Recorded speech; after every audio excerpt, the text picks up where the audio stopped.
মেয়ে শব্দটা হয়তো অনেক ছোট, কিন্তু এই ছোট শব্দটার ভিতরে লুকিয়ে আছে হাজারো কষ্ট।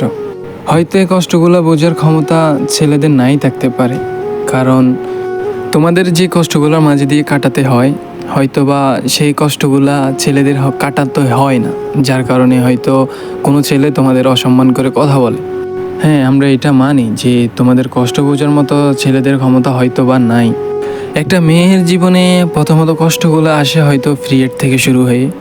একটা মেয়ের পিরিয়ডের কষ্ট, পিরিয়ডের ব্যথা এইটা বোঝার কোনো ছেলেরই হয়তো ক্ষমতা নাই বা বুঝতেও পারে না। কিন্তু হ্যাঁ, তোমাদের সম্মান করাটা ছেলেদের দায়িত্বে পড়ে। আসলে আমাদের সমাজটা বর্তমান এমন একটা পর্যায়ে দিয়ে যাইতেছে যে একটা মুসলিম ঘরের নারী হয়েও সে পোশাকের স্বাধীনতা চায়। বোন, তোমাদের একটা কথাই বলি যে স্বাধীনতা তো পেয়ে যাবে, এই দুনিয়ার স্বাধীনতা নয় কাটিয়ে নেবে, কিন্তু বড়কালের চিন্তা কি একবারও করছো? পৃথিবীতে তো আসছো ক্ষণিকের জন্য, বাকি সময়টা যে কাটাতে হবে 3.5 আন মাটির নিচে, ওইটা কি মনে আছে? নারী পদ্মাতেই সুন্দর, এই কথাটা কেউ মানুক আর না মানুক, কিন্তু এটাই বাস্তবতা, এটাই সত্যি। একটা কথা বলি, তুমি যখন দোকানে যাবে তখন তোমার সবসময় ফ্রেশ জিনিসের দিকে নজর থাকবে। একটা দোকানে যখন খোলা কোনো জিনিস রাখে তখন সবাই আসে সেখানে হাত দিয়ে দেখে। পাশাপাশি যদি প্যাকেট ভরাও সেম জিনিসটাই রাখা থাকে, তাহলে সবাই যদি হাতও দেয়, সবাই যদি হাত দিয়ে ধরার চেষ্টাও করে, কিন্তু উপর দিয়ে ধরতে পারবে, ভিতর দিয়ে কখনোই ধরতে পারবে না। ধরতে পারবে ঠিকই, কিন্তু প্যাকেট করা জিনিসটা আসলে কোনোদিনও নষ্ট হবে না, ওইটাতে কোনোদিনও ধুলোবালো পড়বে না।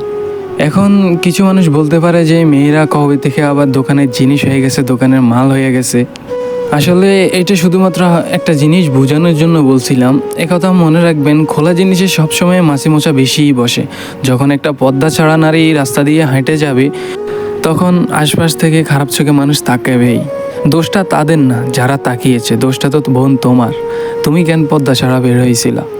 আর একটা পর্দা ছাড়া যদি নারী বের হয়, আশপাশ থেকে যদি মানুষ তাকায়ও, আর তাহলেও কোনো সমস্যা নেই, কারণ তাকে তো উপর থেকে কেউ দেখতে পারতেছে না, ভিতরে সে যেমনই হোক। এই কথার দ্বারা এটাই বুঝাইছি যে খোলা জিনিসে মাছি মশা বসলে ওটা তো বন্ধ হবেই। আর যদি প্যাকেট করা মালে মাছি মশা বসে, ওই প্যাকেটটা তো আর খায় না মানুষ, ওইটা তো পালাই দেয়। তো ওটাতে যদি হাজারো মাছি মশা বসে বা খারাপ জিনিস সবাই আসে হাত দিয়েও দেখে, সেটা কখনোই নোংরা হবে না। একটা মেয়ে যখন অনলাইনে ছবি পোস্ট করে, তখন তার ছবির নিচে কমেন্ট পড়ে ওয়াও নাইস, লাভ, কতই না কিছু কমেন্ট পড়ে। তখন ওই মেয়েটাই আবার রিপ্লাই করে thank you so much, thank you very much. যখন সেম কমেন্টগুলো এই রাস্তা দিয়ে হেঁটে যাওয়ার সময় করে, তখন কেন রাগ করেন বোন? তখনও তাদেরকে সেম রিপ্লাইটা দাও, থ্যাংক ইউ সো মাচ। এবার তোমরাই বলো, দোষটা কার? যারা রাস্তায় কমেন্ট করে তাদের, নাকি যারা রাস্তায় বাজে পোশাক পরে বের হয় তাদের?